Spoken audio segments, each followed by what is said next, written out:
Kanchipuram Varamahalakshmi Silks, the Grand Banarasi Mela. First time ever in Hyderabad starting from November 1st. మీరు చిత్రీకరించిన హీరోయిన్స్లో sir most beautiful ఎవరు? ఇది అడగలేక ఆపుకోలేక అడుగుతున్నా. అంటే ఒకే మనిషి అండి, ఇంకెవరూ లేరు. భానుప్రియ గారితో మీ ప్రయాణంలో ఆవిడకి మీరు నేర్పించిన నటన మెళుకువలు ఏంటి? అంటే ఎందుకంటే ఆవిడ ఒక ఫ్రెష్ ఫేస్, రంగు తక్కువ, ఇది కూడా గతంలో అక్కడక్కడ చెప్పారు, పూర్తిగా కాదు, కానీ రంగు తక్కువ. ఎలా కన్విన్స్ అయ్యారు మీరు అంతటి ఒక అందగత్తె అవుతుంది ఈవిడ అని? ఆ తర్వాత ఆవిడ ఒక ట్రెండ్ సెటర్, స్వర్ణకమలం కావచ్చు, తర్వాత ఇతర సినిమాల్లో కూడా. ఏమోండి, నాకు అనిపించిందండి ఆ మనిషి గురించి. నేను ఏదైతే ఫీల్ అయ్యానో ఆ ఫీల్ నిజమైంది అంతే.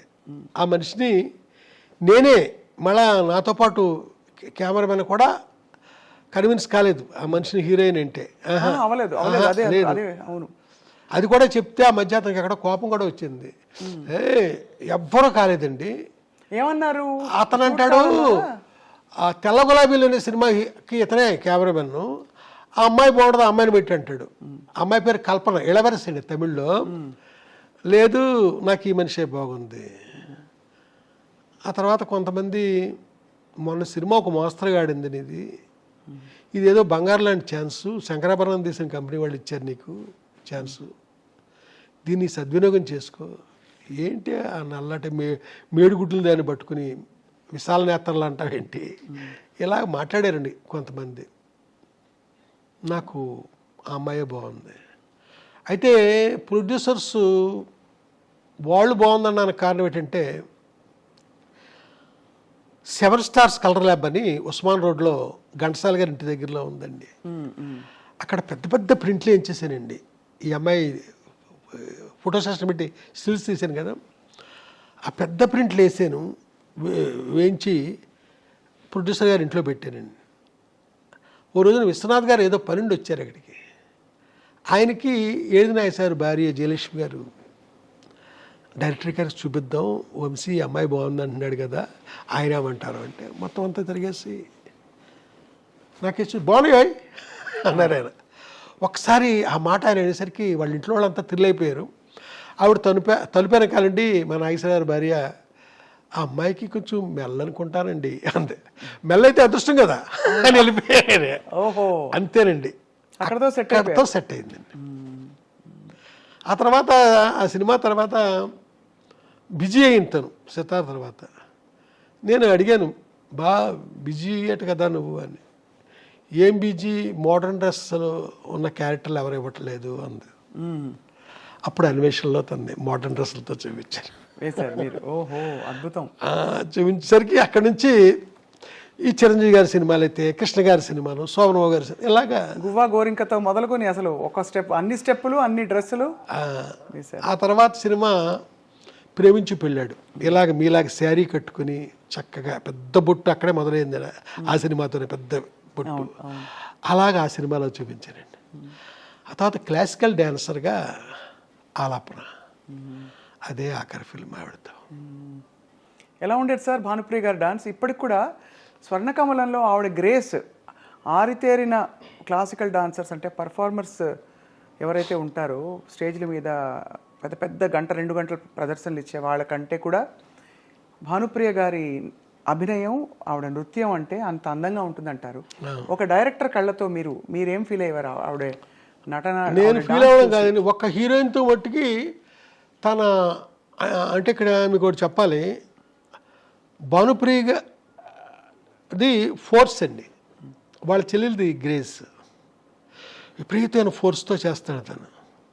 వాళ్ళ చెల్లెలు చాలా గ్రేస్తో చక్కగా చేస్తుంది, శాంతిప్రియ. అది అంటే అమ్మాయికి నేను నిశాంత అని పేరు పెట్టాను, వాళ్ళు మార్చుకున్నారు అనుకుంటే తర్వాత శాంతిప్రియ అని పక్కన పెట్టండి, అది అప్రస్తుతం. అయితే ఒకే ఒక హీరోయిన్తో భానుప్రియ డ్యాన్స్ గురించి మాట్లాడాను. ఆ అమ్మాయి కూడా తలంచి అద్భుతం కదండి ఆ భానుప్రియ. ఆ అమ్మాయి ఎవరంటే శోభన, ఏప్రిల్ 1 విడుదలప్పుడు. అవును, శోభన గారు కూడా భలే డాన్స్ కాబట్టే శోభనతో మాట్లాడాను. శోభన అద్భుతంగా యాక్సెప్ట్ చేసిందండి ఆ రోజుల్లో. భానుప్రియ గారి నృత్యం గురించి. అవునండి. శాంతిప్రియ గారు గ్రేస్ అంటే ఏమిటి సార్, అర్థం ఏంటి? మీకు ఆ గ్రేస్ ఫోర్సును అయ్యో 2 షాట్లు చూపిస్తే మీకు ఎక్స్ప్లెయిన్ చేయగలను, మామూలుగా నోటితోనే చెప్పలేనండి. అంటే భానుప్రియ గారి ఆవిడ బాడీ లాంగ్వేజ్లోనే ఒక ఫోర్స్ ఉంటుంది. ఫోర్స్ ఉందండి. ఆ చెల్లెలు చాలా గ్రేస్గా గమాత్తుగా నవరంగులో ఆవిడలాగా అలాగా ఆ అమ్మాయి ఆడద్దండి. అందులో ఒక లాలిత్యం, ఇందులో ఒక రకమైన గగురుపాటు, రెండు. కానీ ఏదేమైనా సార్ భానుప్రియ గారు, వంశీ గారు భానుప్రియ గారిపై చిత్రీకరించిన పాత్రలు, యాంగిల్స్ కావచ్చు, ఫ్రేమ్స్ కావచ్చు, అది ఒక నిజంగా ఒక పెయింటింగ్లా ఉంటుంది సార్. ఆ తర్వాత తను ఇంకొక సినిమా నెక్స్ట్ చేయడం జరగలేదు. ఆ సినిమా పేరు గాలికొండపురం రైల్వే గేట్. దాంట్లో లతా మంగేష్కర్ గారు 3 పాటలు పాడారండి. ఒక పాట నేను మా ఇళయరాజా గారు రాశాము, అంటే పల్లవి ఆయన రాశారు, చరణాలు నేను రాశాను. ఇంకొక పాట మహర్షి సినిమాలో కొత్తతన ఛాన్స్ ఇచ్చాను, అద్భుతమైన పాట, సుమం ప్రతి సుమం సుమం. అయ్యో చాలా మంచి, ఏం పాట సార్ అది మా ఫ్రెండ్తో రాయించాను, అదే ఫస్ట్ ఛాన్స్ అండి. అది ఆయనతో 2వ పాట రాయించాను. 3వది వేటూరు గారు ఎవరో రాసినట్టున్నారు. 3 పాటలు పాడారు. ఈ సినిమా జరగకపోవడానికి కారణం సార్? జరగకపోవడానికి కారణం ఏంటంటే వెంకటేష్ గారు హీరో అనుకున్నామండి. రామానాయుడు గారు కథ విన్నారు, నేను చెప్పాల కథ, వేమూరి సత్యనారాయణ గారు చెప్పారు. విని ఇది హీరోయిన్ కనపడుతుంది ఆ కథ అంతాను, మా అబ్బాయిని ఒక కమర్షియల్ హీరోగా నేను ఇచ్చేద్దామని కొత్తగా తీసుకొచ్చాము, మా అబ్బాయి ఇలాంటి వాటిలో యాక్ట్ చేస్తే కాదు కదా. ఆ తర్వాత ఇది హిచ్కాక్ సినిమా లాంటి సినిమా కథ, ఇది డైరెక్టర్ పేరు వస్తుంది, లేదా హీరోయిన్ పేరు వస్తుంది, మా అబ్బాయిది ఏముంది దీంట్లో, ఏమైనా మంచి కథ పట్టరండి, ఇది వద్దు ఆయన అన్నంతో ఆ ప్రొడ్యూసర్లు. వెంకటేష్ హీరో అంటే అది వేరే విధంగా ఉంటుంది కదా, రామానాయుడు గారు వెనకాల నుండి మనకి బ్యాక్గ్రౌండ్లో ఆయన ఉండి చేసేది, ఆ విధంగా అది ఇదయింది. ఆ తర్వాత భానుప్రియ కాకుండా విజయశాంతిని కూడా అనుకున్నాం. తర్వాత ఇటు కాకుండా ఆ సినిమా ఆగిపోయింది. ఈ సినిమా ఆగిపోయింది.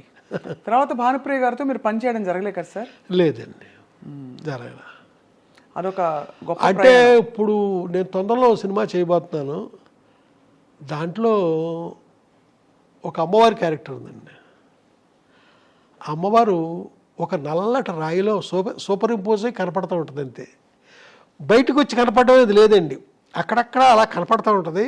అది అమ్మవారి గెటప్పులో ఓన్లీ క్లోజప్ అంతే. అది భానుప్రియ అనుకుని నేను కథ రాశాను, అది ఆ వద్ద ఫ్యూచర్లో చూడాలి అంతే. మీకు ఆ రాయిలోనే కనపడుద్ది, బయటకు వచ్చి కనపడే ఏమీ లేవండి. బ్లెస్ చేస్తూ ఉంటే చాలా ఇంపార్టెంట్ క్యారెక్టర్. ఆ రాయిలే, ఆ నల్లటి రాయి అండి, అక్కడ భానుప్రియ గారి పాత్ర ఉంటారు. తన క్లోజ్ సూపర్ ఇంపోజ్ అయ్యి ఉంటుందండి. అక్కడ ఆ అమ్మవారి పేరు పొంతలో ముసలమ్మ తల్లి. పొంతలో ముసలమ్మ తల్లి. అంతేనండి, తప్ప ఇంకా మనకి ఎక్కడ. అడిగారా సార్ భానుప్రియ గారిని? అంటే లేదండి, ఆవిడతో మాట్లాడి ఆవిడ చూసే ఒక 35 ఏళ్ళు 38 ఏళ్ళు అయింది ఆవిడ చూసి. ఆవిడతో ఎప్పుడు మాట్లాడింది కూడా ఎప్పుడు లేదండి. వాళ్ళ నెంబర్లు కూడా నా దగ్గర లేవు. రేపొద్దున ఆ సినిమా అప్పుడు మెటీరియలైజ్ అవుతుంది, ప్రొడ్యూసర్లకు కూడా చాలా ఇష్టంగా ఉన్నారు వాళ్ళు. ఆ తర్వాత ఏం జరుగుద్దో నాకు తెలియదు. ముందు ప్రేక్షకులు అందరూ ఇష్టంగా ఉంటారు సార్, అప్పటి హిట్ కాంబినేషన్ మళ్ళీ ఇలాగైనా సరే